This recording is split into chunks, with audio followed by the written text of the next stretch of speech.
아멘. 우리가 성경에서 믿음의 사람들을 보면 우리 자신을 점검해 볼 수가 있습니다. 요셉과 그 형들이 있었습니다.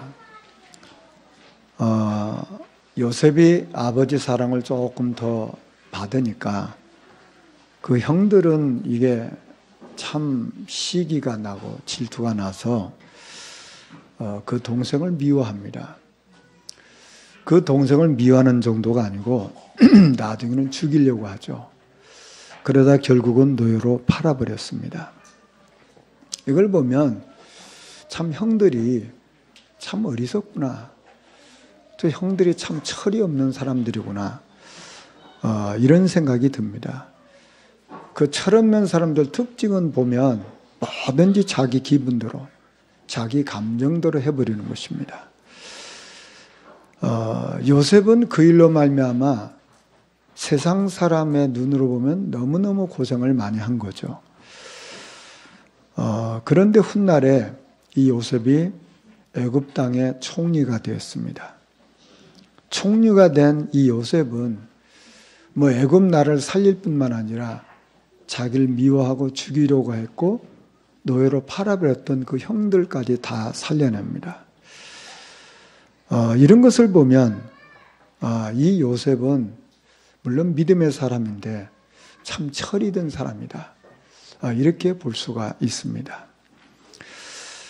어느 날 이스라엘의 전쟁이 터지게 되는데 골리앗이라는 장군이 이스라엘 나라를 계속 괴롭히는 겁니다. 조롱하고 모욕하죠. 이때 다윗이 그 전쟁에 나가서 그 골리앗을 죽이고 승리하고 돌아옵니다. 참 감사한 일이죠. 그러니까 백성들은 야, 이 다윗 대단하다. 우리를 이렇게 살렸으니 너무 감사하다. 그래서 노래를 지어서 노래를 부른 겁니다. 이게 사울의 마음을 이렇게 산란하게 만들었어요. 그래서 그 마음속에 시기와 질투하는 마음이 들어가게 된 겁니다. 그게 거기서 끝나는 것이 아니라 미움으로 발전하고 그 미움은 죽일 생각까지 하게 됩니다. 그래서 사울은 왕이기 때문에 왕권을 동원해서 다윗을 죽이려고 쫓아다닙니다. 참 그런 걸 보면 사울은 왕이지만 참 철없는 사람이다.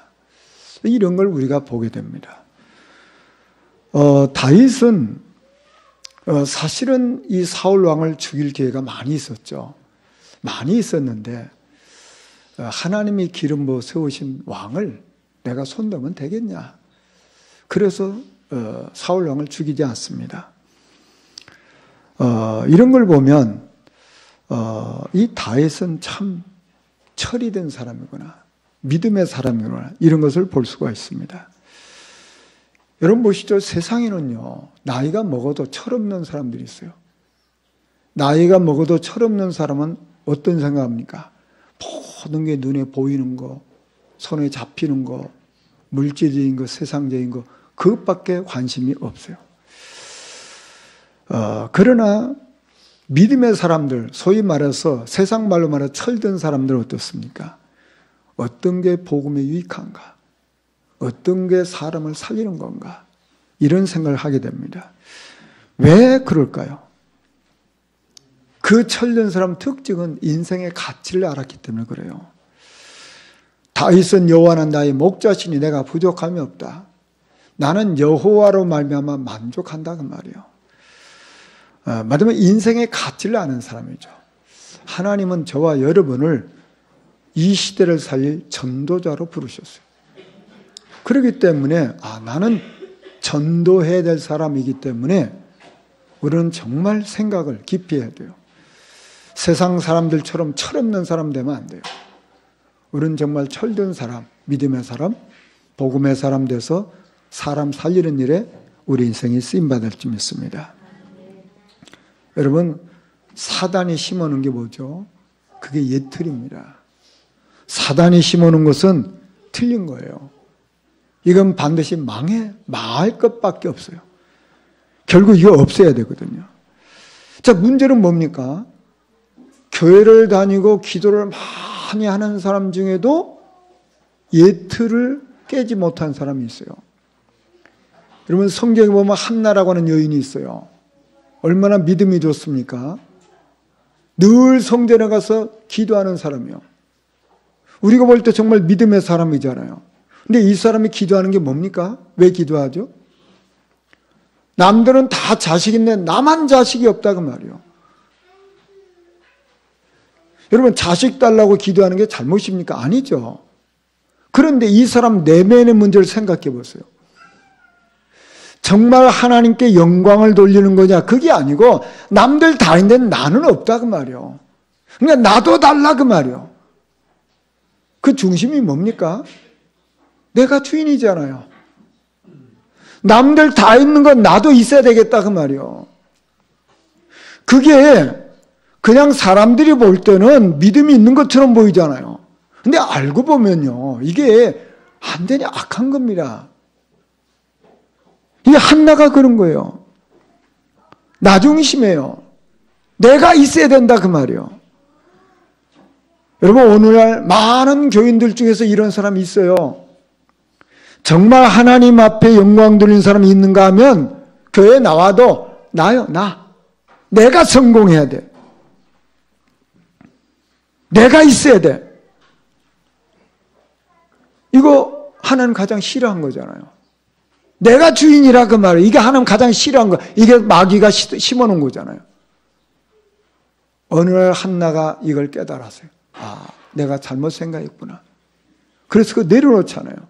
하나님, 만약에 하나님 저에게 자식 준다면 정말 하나님 앞에 드리겠습니다. 이 땅에 많은 사람들이 자식들이 있는데 그 자식 왜 있습니까? 자기 목표를 위해서, 자기 성공을 위해서 있는 거예요. 그런데 한나가 뭘 깨달았어요? 하나님 앞에 드려진 자식이 없단 말이에요. 이걸 깨달은 거예요. 예틀을 깨버린 거죠. 저와 여러분에게 예틀이 있다면 이것은 반드시 깨어져야 됩니다. 이거 망할 거예요. 이게 축복 아니라 그 말이에요. 그러면 하나님이 원하시는 것이 새 틀이잖아요. 여러분 보시죠. 새 틀을 갖추는 사람은 어떻게 생각하고 어떻게 살아갑니까? 요셉을 보면요.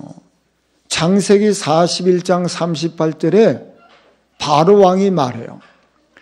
여호와의 영에 이렇게 감동된 사람은 우리가 어찌 찾을 수 있냐 말이요. 자, 요셉은 어떤 사람입니까? 그 형들과 달라서 어떤 문제도 전부 다 기도로 풀어나간 사람. 하나님 앞에 기도하는 사람. 이게 어느 정도 기도하는 사람입니까?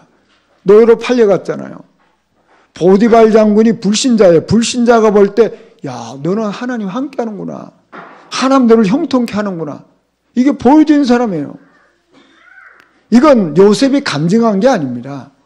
보디발이 본 거예요. 아, 너 정말 하나님 함께 하는구나. 네가 하는 일마다 형통을. 그래서 가정 총무로 삼잖아요.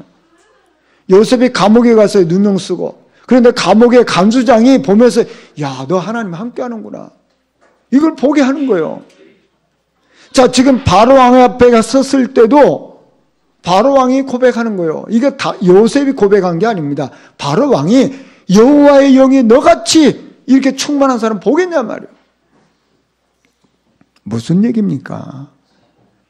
지금 요셉은 어떤 상황에서든지 하나님을 바라보는 영적인 그 틀이 있었다고 말이잖아요. 저와 여러분은 반드시 이 틀을 갖춰야 돼요.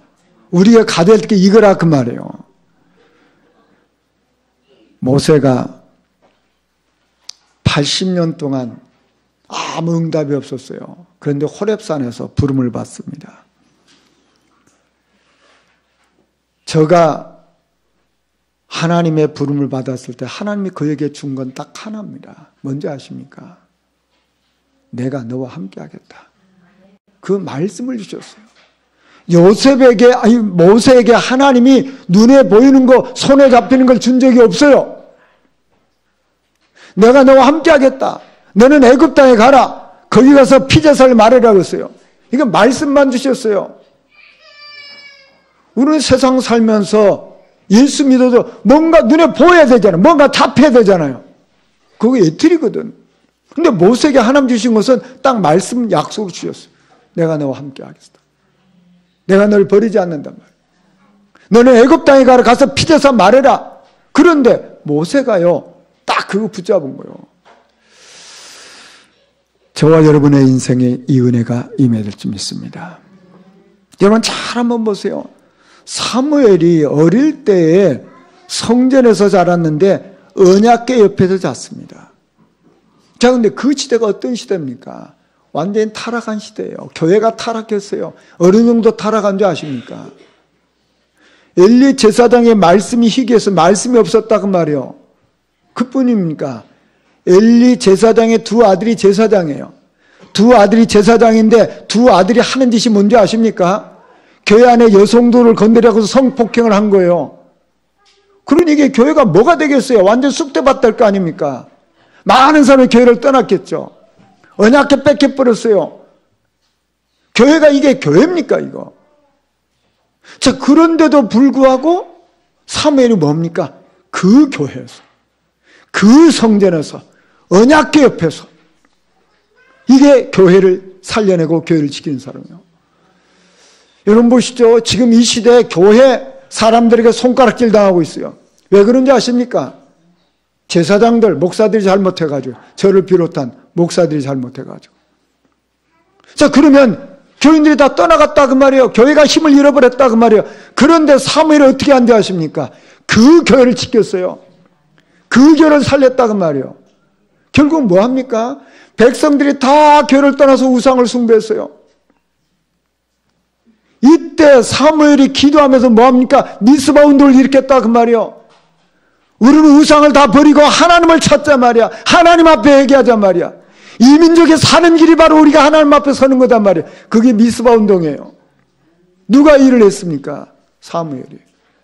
여러분 보시죠. 철든 사람은 이렇게 사는 거예요.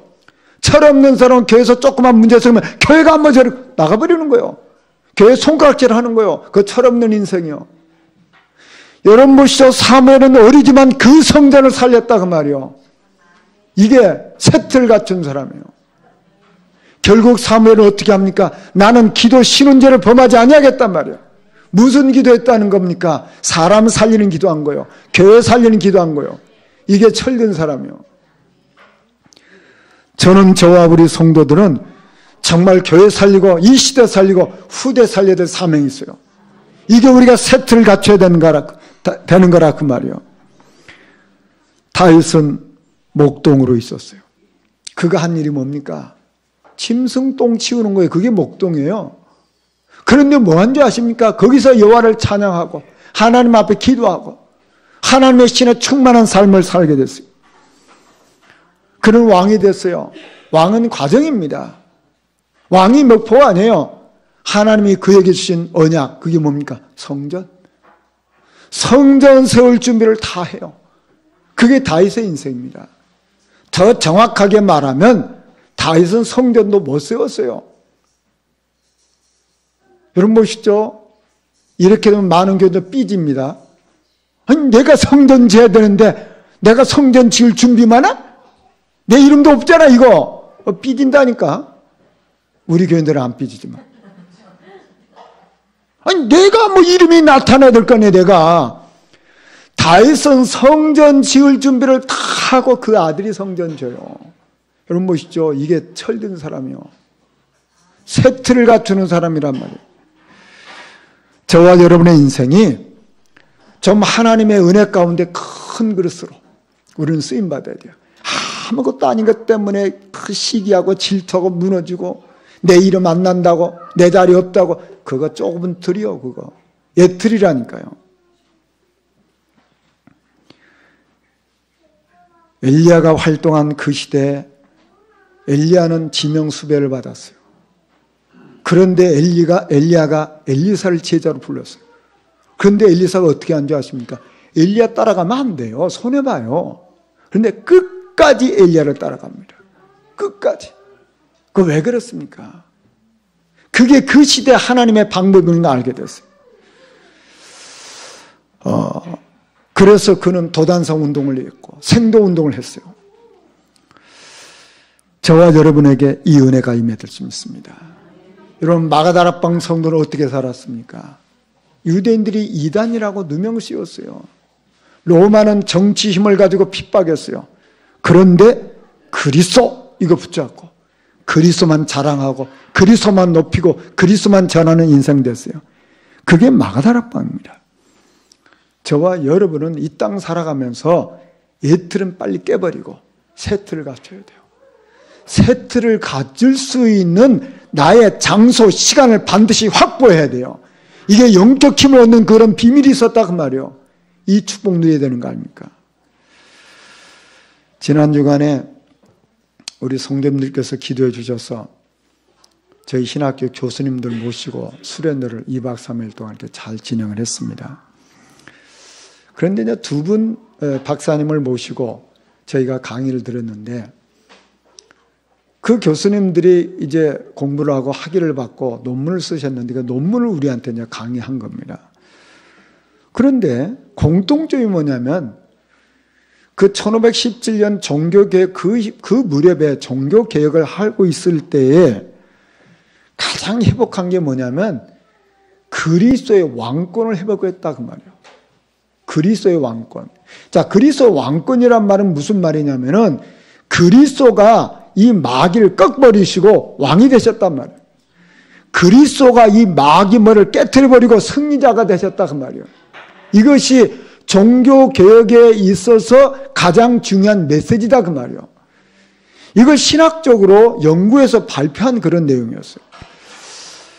저는 그분들의 그 강의를 들으면서 그래, 지금 저와 여러분이 이 땅에 살아가면서 우리는 하나님 만나는 길 대신 그리스도, 죄 저주를 해결하신 그리스도 붙잡는데 이 하나님을 만나게 하려면 어떻게 해야 됩니까? 이 마귀 머리를 박살내야 되거든요. 죄로 인한 저주를 깨트려버리는 것이 바로 뭡니까? 이 죄는 어디서부터 오는 겁니까? 이 마귀로부터 오는 거 아닙니까? 그래서 본질적으로 이 마귀 머리가 박살나야 되는 거예요. 이게 종교개혁의 메시지예요. 그러면 지금 저와 여러분은 무엇을 가져야 됩니까? 그리스도는 승리자 되셔서 마귀 머리를 깨트려버렸고 지금도 우리의 왕이시고 지금도 우리 주인이시다 그 말이에요. 그 그리스도는 지금도 승리자시란 말이에요. 이게 교회가 선포해야 될 메시지예요. 우리 가정에 이 마귀의 사단을 꺾어버리면 가정의 흑암이 무너지는 거예요. 이걸 우리가 회복해야 돼요. 이게 승리자 그리스도란 말이에요. 이게 이번 저희 교수선에서 우리가 들었던 그런 메시지예요. 참 지금 우리가 하고 있는 이 전도운동, 이 복음운동이 얼마나 성경적으로 바른가를 다시 한번 확인하게 됐어요. 오늘 우리는 창세기 28장에 보면 예서가 본 게 있어요. 그 아버지가 동생을 축복합니다. 그리고 그 동생은 아버지 명령대로 이제 집을 떠나게 돼요. 그리고 자기 아내, 가나안 여자들 아내로 맞았잖아요. 자기 아내들을 기뻐하지 않는다는 걸 제가 봤어요. 이 예서가 본 겁니다. 근데 자기 동생은 어떻게 합니까? 아버지가 너는 집을 떠나라. 그러니까 아들이, 이 동생이 떠나요. 아버지 말을 듣고 떠난다 그 말이에요. 여러분, 지금도 집을 떠나면 아이들이 쉽지 않거든요. 근데 그 옛날엔 집 떠나는 것은 어떤 면에서 죽음이 올 수도 있는 그런 위험한 상황입니다. 그럼에도 불구하고 아버지가 떠나라니까 떠나는 거예요. 여러분, 지금 이 시대 부모의 말을 듣는 아이가 많습니까? 부모의 말을 흥 하는 애가 많습니까? 여러분, 잘 한번 보세요. 지금 아버지가 아들한테 얘기하는데 그 말을, 그 명을 따라서 갔다. 성경에 그렇게만 돼 있어요. 이 시대 어떻습니까? 부모의 말을 듣고 그렇게 순종하는 자녀가 많습니까? 부모가 말은 한 귀로 듣고 한 귀로 홍 하는 아이가 많습니까?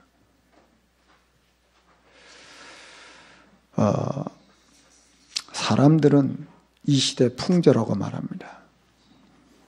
어떤 분들이 농담 삼아서 하는 얘기예요. 왜 아이들이 이렇게 부모의 말을 안 들을까? 부모에게 왜 이렇게 불순종할까? 옛날에는 자식이 많아가지고 부모가 자식을 한 명 한 명 돌볼 형편이 안 됐다. 그러니까 저절로 자랐어요. 근데 요새는 아이가 하나 둘이니까 막 옥이야 금이야 길러가지고 부모가 섬기기만 해. 그러다 보니까 어른이 돼서도 당연히 섬김만 받으려고 하지 부모 말을 안 듣는다는 거예요. 그게 지금 오늘날 문제라고. 어떤 분이 농담 삼아서 그런 얘기예요. 정말 그런 겁니까? 아니잖아요. 잘못된 자식은 부모의 말을 우습게 여깁니다. 바른 자식은요, 부모의 말을 따르는 거예요. 그게 성경의 원리예요. 그 세상 풍조 따라가면 안 되는 거예요. 예서는 자기는 봤어요. 자기 아내, 가난한 여자들을 아내로 맞이했는데 아버지가 기뻐하지 않는 걸 봤어요. 왜 그럴까요? 창세기 26장 35절을 보면 이 두 아내 때문에 이삭과 리브가의 마음에 근심이 되었다고 했어요. 왜 근심했을까요? 가난한 여자들은 미신 섬기는 사람들이거든요. 그러니까 미신 섬기는 사람을 아내로 맞았어요. 그러니까 그 부모가 근심했다 그 말이에요. 그걸 안 거예요, 이스마엘이. 이 예서가. 그러니까 예서가 한 일이 뭡니까? 이제 또 이스마엘, 그러니까 자기 큰아버지가 되겠죠. 큰아버지 이삭의 형이니까 큰아버지 집에 가가지고 그 큰아버지의 딸 중에 또 아내를 맞아요. 창세기 21장 21절에 보면 이스마엘에게 그 엄마 하갈이 애굽 여자를 아내로 맡게 해줍니다. 자, 그러면 이스마엘의 아내는 애굽 여자예요. 그러면 그 자식은 누구라는 겁니까? 애굽 사람들은 우상 숭배하는 사람들이에요. 그러니까 우상 숭배하는 자녀를 또 아내로 맞이한 거예요.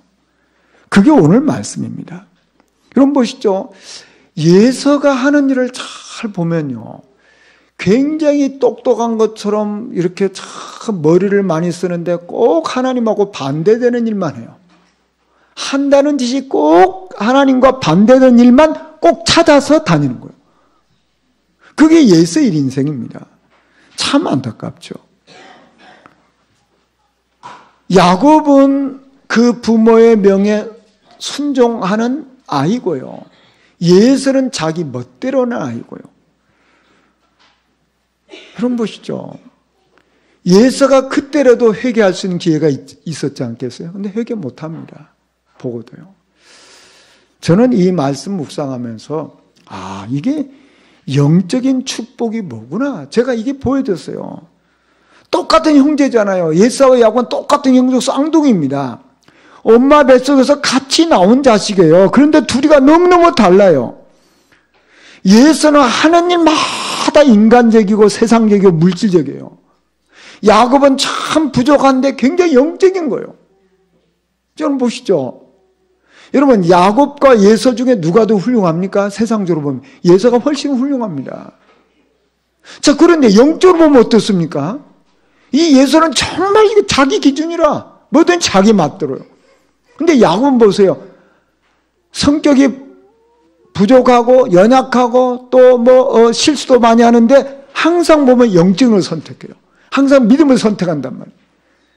그게 야곱의 인생이요. 그게 은혜 받은 사람 아닙니까? 성경에 보면요, 요셉과 형들 다르잖아요. 요셉은 늘 기도하는 사람. 형들은 뭐 눈에 보이는 거, 손에 잡히는 거. 여러분 보십시오. 가인과 아벨 보세요. 가인과 아벨이 하나님 앞에 예물을 드렸는데 아벨이 제사는 받고 가인의 제사는 안 받거든요. 이게 화가 나가지고 그 아벨 죽여버리잖아요. 참 보죠. 똑같은 형제인데 이렇게 달라요. 얼마 전에 우리 손집사님 이사하셔가지고 신방을 했잖아요. 우리 또 교육자들 또 초청해서 같이 갔는데, 구역 식구들 같이 갔는데, 들어갔더니 강아지 한 마리가 막 짖어요. 강아지가 막 짖는 거예요. 그런데 나중에 우리 김동호 목사님 왔어요. 근데 김동호 목사 큰아들이 세민이잖아요. 세민이가 앉으니까 세민이한테는 안 짖더라고. 그런데 이게 다른 사람은 아무리 오라고 뭐라도 이게 이 강아지가 계속 짖는데 세민이가 이렇게 만지니까 가만히 있는 거예요, 이게. 이게 가만히 있고 이게 아주 얌전히 됐어. 희한하대, 이게. 이 개가요, 사람을 알아봅니다. 이 세민이는 개를 다룰 줄 안대. 우리는 개를 못 다루잖아. 그리고 개를 좋아하는지 안 좋아하는지 개가 안 돼요.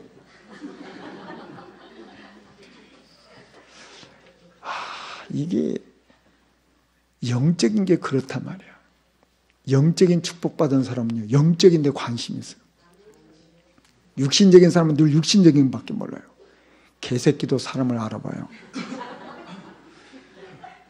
빌립보서 3장 17절을 보면요, 형제들아 너희는 함께 나를 본받으라. 그리고 너희가 우리를 본받은 것처럼 그와 같이 행하는 자들 눈여겨보라 그랬어요. 눈여겨보셔야 돼요. 사람을 눈여겨봐야 된다 그 말이요. 두 종류의 사람이 있다 그 말이요. 똑같이 있는데 똑같은 걸 보는데 예서와 야곱은 달라요. 그렇지 않습니까? 우리가 똑같은 일을 하면서도 어떤 사람은 기쁘게 일을 한 사람이 있고 스트레스 받으면서 일을 한 사람이 있어요. 똑같은 일을 하는데요. 똑같은 일을 보는데 똑같은 사람 보면서 단점을 많이 보는 사람이 있고 장점을 많이 보는 사람이 있어요. 어떤 사람이 복 있는 사람입니까? 잘 한번 보세요. 자꾸만 사람을 보면 부정적으로 비판적이고 정죄하고 심판하는 사람이 있는가 하면 그 사람을 자꾸 칭찬하고 격려해서 그 사람을 세워주는 사람이 있어요. 어떤 사람이 복 있는 사람일까요? 우리는 이 영적인 축복을 사모해야 됩니다. 그리고 저는 오늘 찬송가 366장을 선택했어요. 내 눈을 뜨게 하소서, 내 귀를 열어주소서, 내 입을 열어주셔서 성령이여 그랬어요. 여러분 보시죠. 여기 지금 예서와 야곱이 똑같이 보는데 보는 게 달라. 예서가 보는 것하고 야곱이 보는 거 달라요. 예서는 하는 일마다 하나님하고 방향이 안 맞는 일만 해요. 다 보는데, 똑같이 보는데. 야곱은 연약하고 부족하고 허물이 많은데 어떻게 합니까? 결정적인데 부모의 말을 듣고 결정적인데 하나님 인도를 받아요. 이게요, 성경도 보면요, 사람이 희한하죠. 율법이 가득한 사람의 성경을 보면 성경이 전부 다 율법적으로 보여요. 신비가 가득한 사람은요, 성경을 봐도 신비한 일만 보입니다. 참 놀랍죠. 정의운동한 사람은요, 성경을 보면 전부 다 정의운동만 보여요. 희한하죠. 구제운동한 사람은 성경을 보면 전부 다 구제만 보여. 그렇게 보인다니까. 복음운동한 사람은 어떻게 보일까요? 성경을 보면 피가 보여. 성경을 보면 그리스도가 보여. 성경을 보면 십자가가 보여. 이런 뭐가 복 있는 겁니까? 뭐가 보여야 되냐 그 말이요. 예수님이 베드로를 변화산에 데리고 갔어요. 변화산에 올라간 베드로가 딱 보니까 모세도 보이고 엘리야도 보이고 예수님이 계시거든요. 초막 셋을 지켰다고 했어요. 잠깐 눈 감고 있다가 눈 떠서 보니까 모세도 사라지고 엘리야도 사라지고 오직 예수만 보였어요. 자 보시죠. 이 베드로가 복음 받았고 그리스도 깨달았음에도 불구하고 또 신비 붙잡으려고 또 율법 붙잡으려고 하나님을 깨트려버린 거 아닙니까? 신비 아니다. 그거 구원 아니다. 율법 좋은 거지만 그것 갖고 구원 못 받는단 말이에요. 오직 그리스도만 보였단 말이에요. 저와 여러분 이게 보여야 되잖아요. 유대인들은 성경 보면 전부 다 율법으로만 보였다니까. 그러니까 그들이 망한 거예요. 이 계속 그러니까 남을 정죄하고 심판만 하잖아요. 그래서 망한 거라 그 말이에요. 베드로 보세요. 나면서부터 안진병이 된 이 사람을 보면서 뭐가 보였어요? 아, 이 사람 운명이 매였구나. 그러면 이 사람 필요한 게 뭐냐면 그리스도가 필요하다 그 말이에요. 거기 많은 종교인들이 보면서 저 사람 도와줘야지 구제만 하고 있었어요. 보이는 게 그렇게 보여서 그래요. 이 사람이 지금 운명에 매있기 때문에 운명의 문제를 그리스도밖에 해결할 수 없잖아요. 보여야 되는 거 아닙니까? 하나님이 우리 눈을 열어주셔야 돼요. 성령이 우리 눈을 열어주셔야 되는 거예요. 보였단 말이에요. 보였어요. 그래서 그리스도가 필요하다는 걸 보였단 말이에요. 여러분 다윗이 보세요. 사울이 왕이지만은 악신 들렸거든. 그러니까 그 불쌍히 여기는 거 아닙니까? 저 왕이지만 악신 들렸어. 악신 들렸으니까 그 사람을 갖다 대적할 이유가 없잖아요.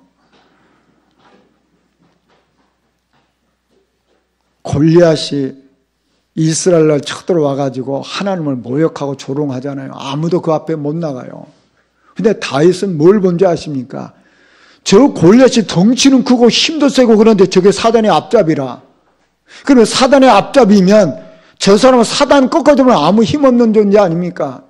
그래서 사무엘상 17장 45절에 뭐라고 말하는지 아십니까? 너는 칼과 단창을 가지고 나오지만 나는 만군의 여호와 이름으로 나간다 그 말이요. 네가 아무리 힘이 있는 것처럼 보이지만 너는 사단의 앞잡이라 그 말이요. 너는 사단이 꺾이면 아무 힘이 없는 거예요. 그래서 만군의 여호와 이름으로 간다 그 말이에요. 그래서 사단 꺾여버린 거 아닙니까? 그게 성경 말씀이에요. 우리에게 이 축복이 회복돼야 돼요. 이게 하나님의 은혜라 그 말이에요. 이삭은 그의 아들을 외삼촌 라반의 집에 보내잖아요. 그리고 이삭은 기다립니다. 얼마나 기다린지 아십니까? 21년을 기다립니다. 자기가 이 땅에 태어날 때 자기 아버지 아브람과 사라는 25년을 기다려서 자기가 태어났어요. 자기가 이 에서와 야곱을 잉태하고 태어나게 할 때는 20년을 기다렸어요. 자, 그렇게 기다려서 이 일이 일어났다 그 말이에요. 자, 우리는 참 이 기다린다는 게 이게 성령의 인도입니다. 이 기다릴지 모르면요 인생이 실패해요. 지난주 우리 주일날 그 노예에서 재직 세미나를 했잖아요. 근데 그 강사로 오신 목사님이 자기 인생 스토리를 강증하더라고요. 자기는 불신자였는데 믿는 사람하고 교제를 하고 결혼했어요. 그러니까 이제 결혼을 하는데 믿는 사람이니까 당신 교회에 나가는 조건으로 결혼한 거예요. 그러니까 이제 그 약속을 지키느라고 교회는 다녀. 근데 믿지도 않는데 교회를 다녀. 몇 달 다니니까 이제 학습 받으라고 해서 학습을 받는데 아무것도 몰라. 믿느냐 나는 안 믿어져요. 근데 받으라고 해서 받았대요. 또 이제 세례 받을 때가 됐어요. 또 세례를 받으면서 자기는 아무것도 모르니까 안 받으려고 하니까 받으라고 해서 또 받았대요. 문답할 거 아니야. 믿냐? 나는 안 믿어. 안 믿어진다고. 근데 일단 세례 받은 거예요. 또 몇 년 지나게 이제 집사 임명을 한대요. 그래서 아니 나는 안 믿어지니 왜 집사니까 그냥 하라고 그래가지고 억지로 집사가 됐대요. 그냥 믿지도 않는데 그러니까 믿지 않는 정도가 아니라 옛날 나쁜 짓 그대로 하면서 교회만 댕기는 거예요. 부인하고 약속한 거니까. 그런데 이게 웬일입니까? 몇 년이 지났는데 하나님 은혜가 임해가지고요. 성령이 깨닫게 하셨어요. 아, 내가 왜 이렇게 살았지? 그러면서 이제 정말 예수가 믿어지고, 그 믿어지니까 이제 옛날에 뭐 잘못됐던 거 다 버리고, 이제 막 믿음 안에서 기도하고 헌신하고 이러면서 인도받다가 자기가 이제 신학도 하고 목회자가 돼서 이렇게 인도받았다는 그런 간증하더라고요. 그 부인이 이제 사모죠. 사모가 어떻게 됐어요? 그 남편 두고 얼마나 기도했겠어요? 시간표가 되니까 그 날라리가 완전히 변화돼서 복음 깨달고 증인됐단 말이에요. 아, 기다려야 되는구나. 저는 또다시 확인하게 됐어요. 우리 아이들이 넌센스에서 이런 얘기예요. 5에서 3을 빼면 이해가 되잖아요. 오해하는 사람에게서 3만 빼면 이해가 된대요. 근데 2 플러스 2는 뭔지 아십니까? 4가 되잖아요. 이해를 2번만 하면 사랑하게 된대. 지금 못 알아듣지? 5에서 3을 빼면 이해가 되고 이해를 2번만 하면 사랑하게 된대요. 그게 우리 아이들이 하는 말이요.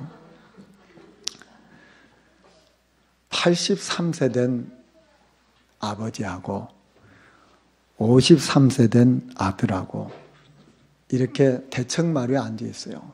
서로 이 얘기를 해요. 그런데 83세 된 아버지가 아들한테 묻는 거예요. 아들아, 저 전봇대에 있는 게 뭐야? 그러니까 아버지, 그거 까치예요. 아, 그래, 까치냐? 또 조금 있다가 또 물어봤어요. 아들아, 저 전봇대에 뭐가 있지? 아예 아까 까치라고 얘기해 줬잖아요. 아, 그래, 까치구나. 또 좀 있다 또 물어봤어요. 아들아, 저 전봇대에 있는 게 뭐야? 아까 까치라고 했잖아요. 그러니까 아버지가 그 말을 듣고 너무 마음이 섭섭하고 힘들어서 눈가에 이슬을 맺히면서 자기 방에 들어가더니 옛날 일기장을 하나 갖고 왔어요. 일기장을 갖고 와서 아들한테 얘기하면서 읽어보라고 하는 거예요. 아들아, 내가 33살 때 네가 3살이었다. 그때 아빠가 이런 일기 썼다. 너 읽어봐라. 그런 거예요. 그때 이 아들이 읽어봤어요. 자기 3살 때 아버지한테 물으면 아빠, 저 전봇대에 뭐가 있어? 까치야. 또 물어봤어. 아빠, 저 전봇대 뭐야? 까치야. 몇 번 물어봤냐? 23번을 물어봤어요. 근데 아빠는 아, 까치야. 그러면서 내 마음이 너무너무 즐거웠다. 내 아들이 너무너무 키워서 품에 안아줬다. 그런 내용이 일기장이라 그 아들이 그걸 읽고 회개한 거죠. 여러분 보시죠. 부모한테는요, 3번만 말을 해도 견디지를 못해. 부모는요, 23번을 말해도 너무 사랑스럽고 귀여운 거예요. 여러분, 기다리는 건요, 부모의 마음이 될 때만 기다릴 수 있어요. 우리가 그리스도의 마음을 가지면 기다릴 수가 있어요. 그 그리스도의 마음이 없으면 절대 기다릴 수가 없는 거예요. 한 중견 사업가가 추운 겨울날 술을 마시고 서울의 그 한강 다리에서 자살하려고 발을 이렇게 올려놨어요. 자살하고 뛰어내려고. 차를 타고 가던 한 중년 남자가 그걸 보더니 차에서 내려가지고 아, 여보게 거기서 뛰어내리면 이 추운데 얼어 죽잖아. 따뜻한 봄날에 죽어. 그런 거요. 가만히 듣고 보니까 이 사람이 그래, 아니 죽으려고 한 사람이 추운 게 무슨 상관이 있어요. 근데 뭐 뛰어내리지 말라고 뭐 이렇게 되는데 따뜻한 봄날에 죽어 기다렸다.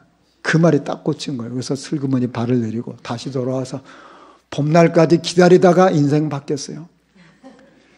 내가 왜 죽어야? 왜 죽어? 살아야지.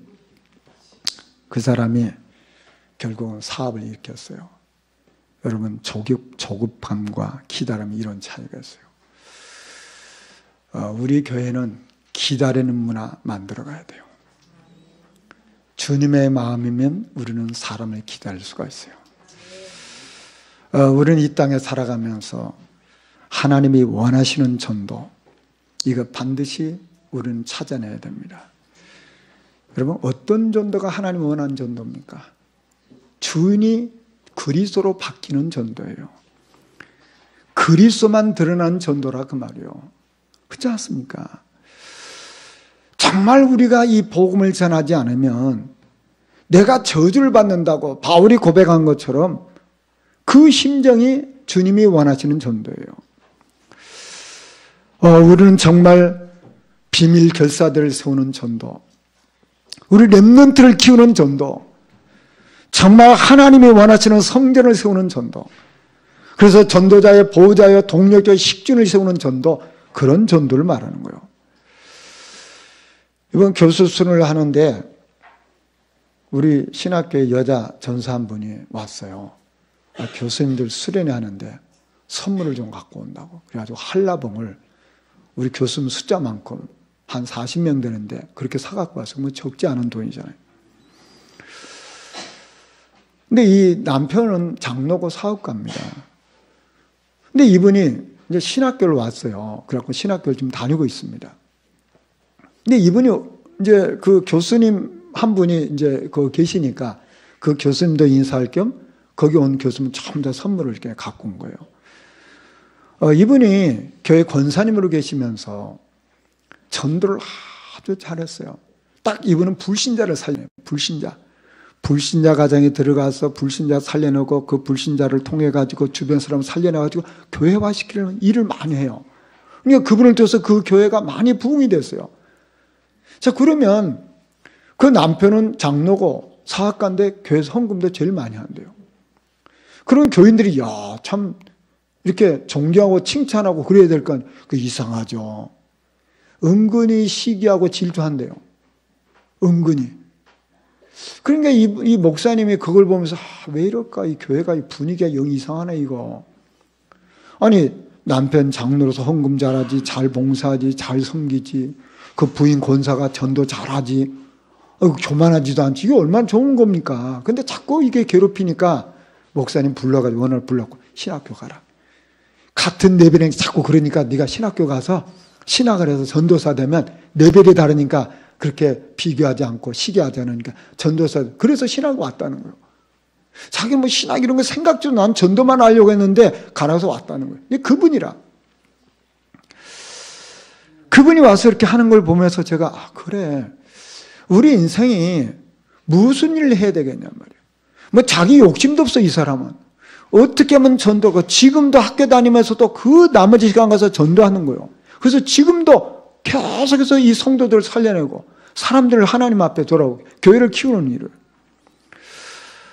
어떤 전도가 하나님이 원하시는 전도입니까? 보시죠. 사람들이 가지 않는 곳. 그 불신자를 살려내서 이 사람을 살려내서 완전히 복음으로 각인시켜놔서 이 사람을 교회화시켜서 이 사람 제자로 세우는 거예요. 이런 전도를 하고 있어요. 얼마나 감사합니까?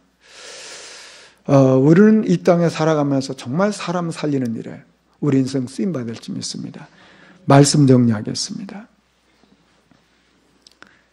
그리스도는 승리자입니다. 왜 승리자입니까? 마귀를 꺾어버렸어요. 그분은 우리 인생의 주인이십니다. 부모의 명을 따른다는 것은 정말 복을 받은 사람이에요. 우리 이 땅에 살아가면서 언약 붙잡고 기도 속에서 기다리는 문화 만들어가고 하나님이 원하신 전도의 지옥으로 저와 여러분 인생 쓰임받을 줄 믿습니다. 우리 말씀 생각하시면서 잠깐 기도하시겠습니다. 하나님 아버지 감사를 드립니다.